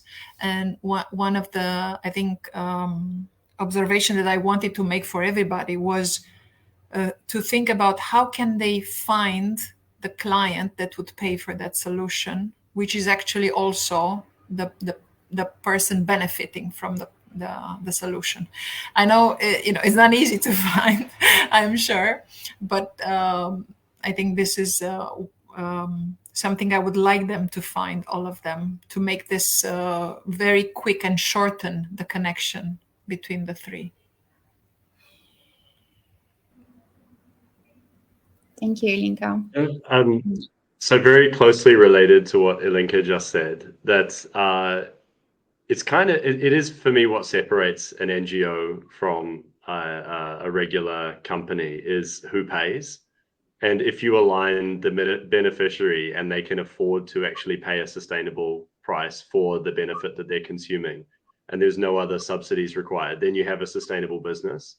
Sometimes you need to start just because of lack of scale or, you know, lack of product maturity or whatever. You need to start with a subsidy model. And I mean, we are well aware of that. We actually, with our VC capital, often subsidize businesses until they get scalable and the customer pays. And I think you need to think carefully about your kind of funding life cycle. So maybe you're starting off looking for non-dilutive grant funding, and just to be really aware of like where those sources are and what they want, because it's quite different to what an investor like me or like all three of us would be looking for. And when you pitch your ideas, you need to be very clear that you're pitching to the outcomes that we are trying to achieve. So for example, for a pure grant, they might be looking for the most effective use of their money, that they can reach the most beneficiaries possible. Whereas it's maybe a little bit different for investors, because we know that we are one step on a life cycle that you're going on, or a lifetime journey. And we want to know what you're going to look like once you've consumed our investment. So you need to be clear on what your milestones are that you will achieve with our money and what you will look like. And then we are kind of making an evaluative decision. Would we invest later on, or would someone else invest later on and continue to grow that company? And if the answer is yes, then we are likely to invest now, because we need that continuity in the life cycle. So yeah, really think hard, like, are you an NGO or are you a direct business, sustainable business? Do you have a journey to get there? And what's your sources of fundraising along that journey? And just be very, very clear that you're tailoring your messaging to those stakeholders.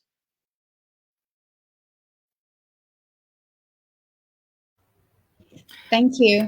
What I would also like to add on that, and maybe if any of the organizations pitching today also wants to share how they actually tackle the diversity versus focus dilemma, they can also jump in.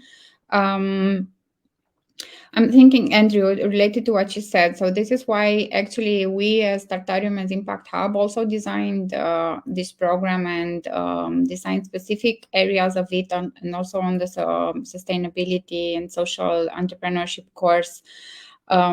We built options or alternatives for them to finance what they already did well from grants, corporate grants, or because from the insights that we have on the market, and we are very deeply connected and well connected to corporate funds or to corporate donations, sponsorships as well. But they also want to see sustainability, a sustainability stream, and they are also interested in seeing the same logic. So most of the organizations that we have supported are doing quite well. So they have already proved the impact, or the let's say the social use of what they are doing. But it's also a matter, companies, we heard from them as well, companies who are supporting them are also okay, but what's going to happen if I won't be able to sponsor you next year? I also want to see that when I back out. So it's a very similar discussion to what you described from as a VC fund as well. That's what companies in general are thinking as well. If I back out of this, if I won't be able to sustain you anymore, I want to know that this will go on. And sometimes it is about diversifying the financing sources as well. Yes. Ilinka, you wanted to add something? Yeah, I don't know if we could go a bit more specific, maybe into the pitches. I will have some observation for Help Autism, and with an investor hat. of course, also as a parent, because I cannot separate, right? With the experience I have with my son, I don't encourage the idea of, let's say, forcing teachers to learn about ABBA just because my son wants to be in that class. I don't see this as a good, let's say, value proposition or business case for me as an investor, because my question was, how can what would be the motivator for them to learn? And then I thought about, let's change the question. Who would be motivated to learn a quick module of ABBA? Who is the best interested, has time and interest? The parent.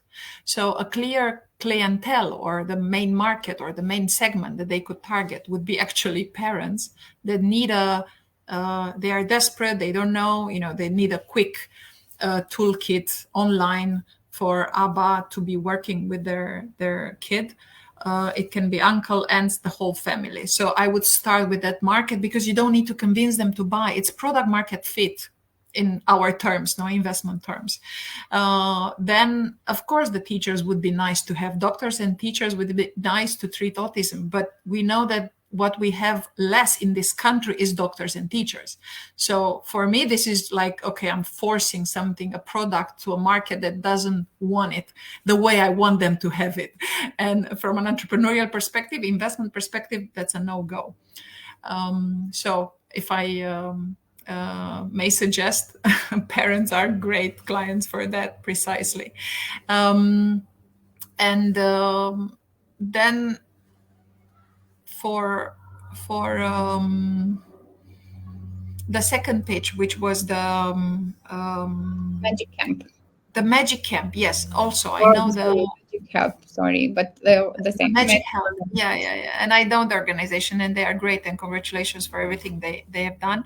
I think the product sounds great to me. It's a digital app with the brands that offer discounted products. It's simple. I understand it. It's a replicable, scalable, digital, technology-based startup. I want to invest. It's something that it comes easy for me to say yes, just because I understand, and I see there is a product, like there is a clear product. In the oil case, it's not yet a product defined. It's more of I try to collect, I try to make candles, I try to sell to big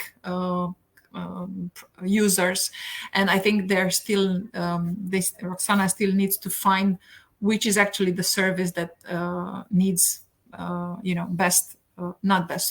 that needs to be provided and focus. That's I would recommend for them, for All Right, more focus on one segment of the problem, not to so many problems, because the tendency is to solve so many things. For We Wilder, I don't have any observation for the moment. Just define the objectives for the community, because the community is like a client that needs your service. So once you can clarify what would be community look like, I think the part for the kids to come home after they go to these universities and then come back to our village, it's too vague for me as an investor. I want to see a bit more than that, like specific ones. How many, how can a community prosper? What does it mean in numbers, if possible, and products they sell, and diversity of services that they offer to the geography? And I think there was another one that I didn't touch. No, I think I spoke about. So thank you very much for the time you allocated me. Thank you, Ilica.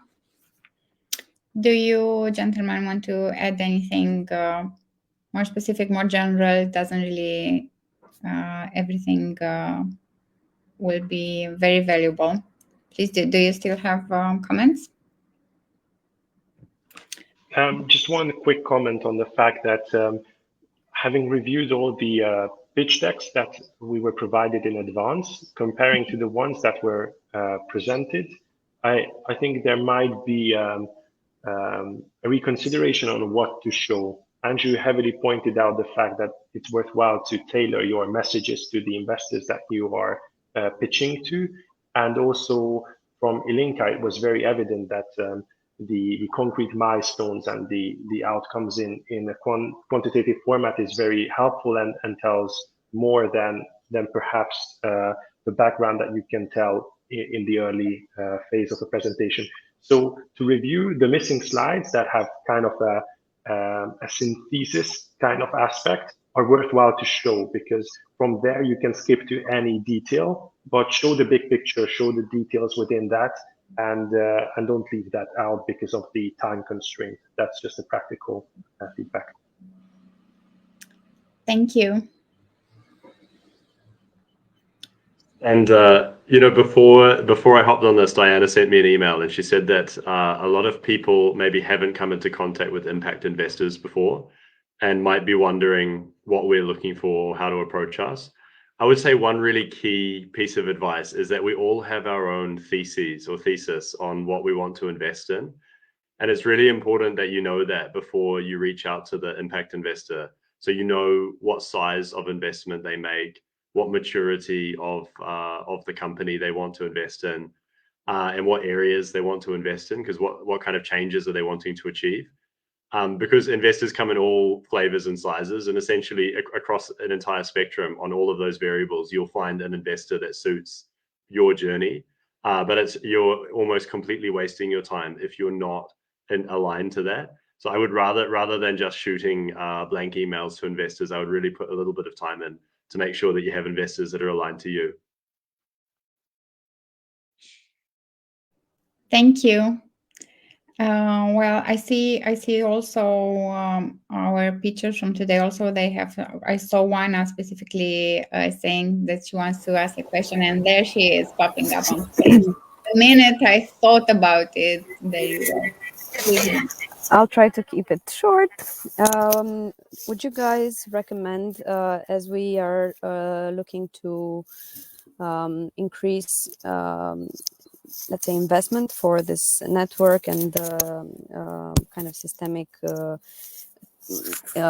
change that we want to make, that we continue to search for micro investors that are private investors who are tired of putting their money into the banks? This has been the profile of the people that we've been in touch with and are sort of kind of lined up on our doorstep. Or would you recommend that we for the next years also try to partner with some investment funds or sort of already organized entities?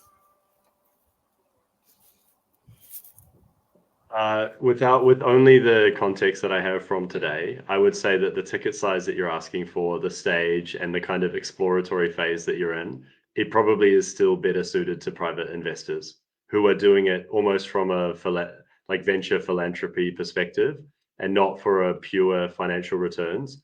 But I think as you refine the model and you can sell maybe on a project by project basis some outcomes to investors, then you can probably start to diversify the kind of investors you're looking for. To add on what Andrew has just said, I think there's this interesting creature in the ecosystem called these angel funds or angel syndicates, which means that private individuals pool their money to make investments. And I think they are an interesting entry point to those private individuals. They have like this institutional facet, and the way that you approach them, they look like an institutional fund, but ultimately the decision makers behind are each and every private individual and private investor. Those could be an interesting integrated point for you to address, like, come on, this is the project, this is the big picture. You can pool your money to invest in 25 projects, or just come and visit and have the impression personally and invest a significantly smaller ticket size for one project. And that could be also an interesting way to go.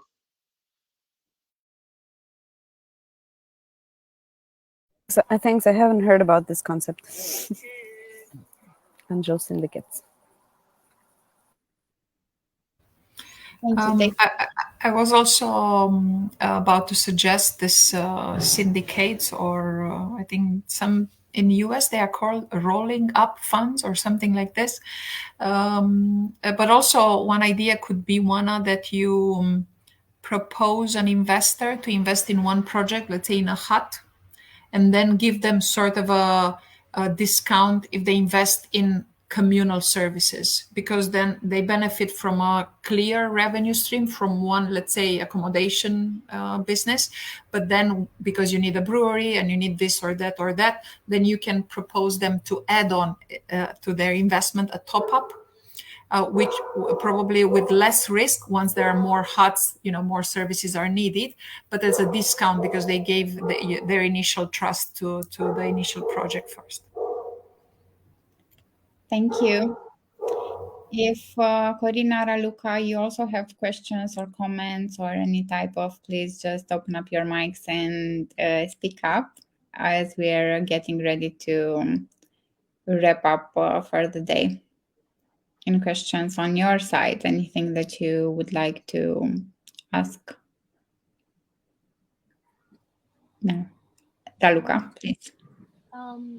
Just a final note on my part, and the general thank you for all your time and all your efforts to give us so much information. Indeed, impact investment, it's something really new in Romania, and your job at Impact Hub is wonderful in this respect. My note would be, how do we separate between proposals that do have an impact in terms of market fit and proposals that we do know they need to market fit?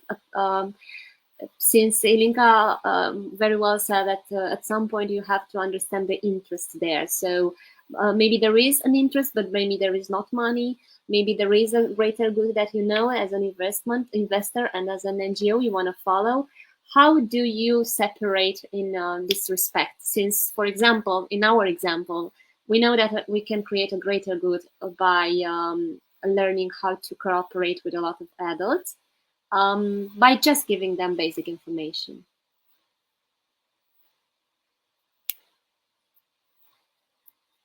It's a note, you don't have to answer. It's just a note. It's my final note about after this very, very interesting conversation. I just advise if you come to investors, they would be looking for this product market fit and a clear way to monetize by people that benefit from the service with motivation. So I think your question was, how do I separate, or if I separate? Yeah, I think if you go to a corporate and ask for CSR money, that's different. That's the NGO route. I'm not a specialist in that, and I try to stay away because it's so difficult, so hard sales, the hardest ever. But I think your case, Raluca, your product has great commercial potential. So I really encourage you to go the route of product market fit and find, let's say, a paying model for it. I see it is. And good luck. Thank you. Corina or Juana, I see you're back. If you had any other comments. Okay, Corina, do you also want to ask questions or share anything? I have a question for you as investors. In this case, in this particular pitch, did you look more at the return on investment in terms of money or in terms of social impact? I'm just curious about the way you're thinking, or like the way you approach the whole process.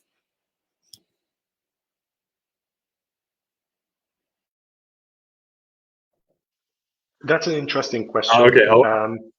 Sorry. Go ahead. You go. Okay, I'll go. No, I just. Yeah. So. Okay, I'll go. So very quickly for us, we have certain return that we have to make for our LPs, our limited partners who invest in us, and that's what differentiates us from different types of capital. But within that, we set benchmarks for the impact that we're trying to achieve. So we set goals, and actually our performance fee as a fund manager is directly tied to the impact that we achieve. So if our companies don't do the things that we said that they would do, even if they perform really well financially, we actually don't have a performance fee. So it's quite an extreme way of aligning incentives, but we do have minimal returns that would put something out of scope for us.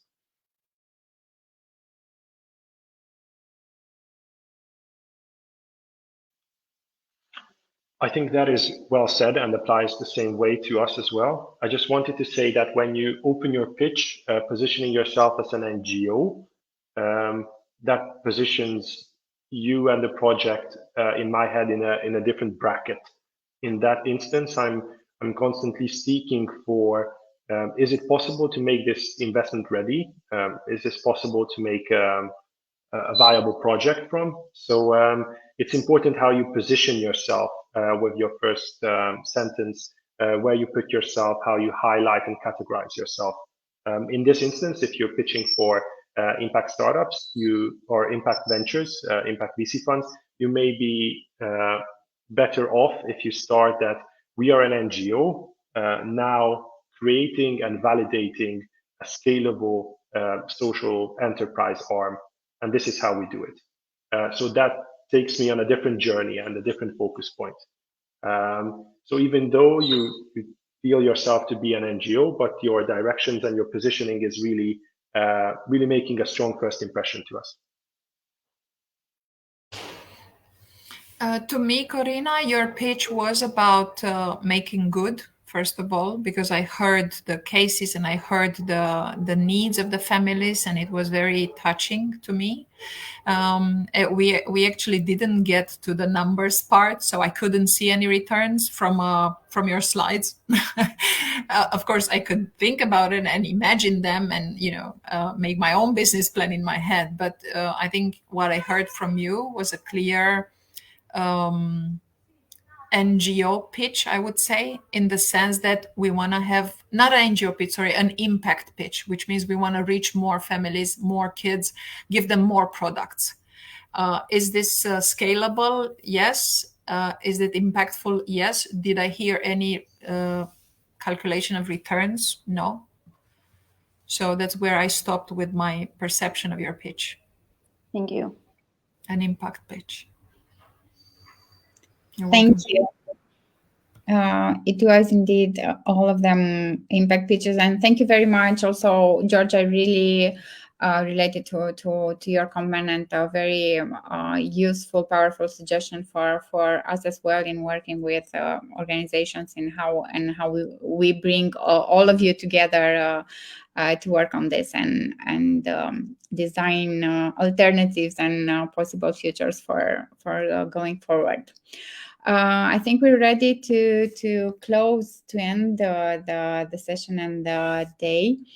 Thank you all very much. Thank you, Elina, Ilinka, Andrew, George. Thank you for being here. Thank you, Corina, Juana, Raluca, and Roxana, who is not with us anymore, and all my team in Startarium and Impact Hub for pulling this together. We'll definitely be in touch and continue putting the impact investment topics on the agenda, and hopefully get to have a lot more conversations on the subjects, and then some deals as well, not just talking about it, but actually making it happen.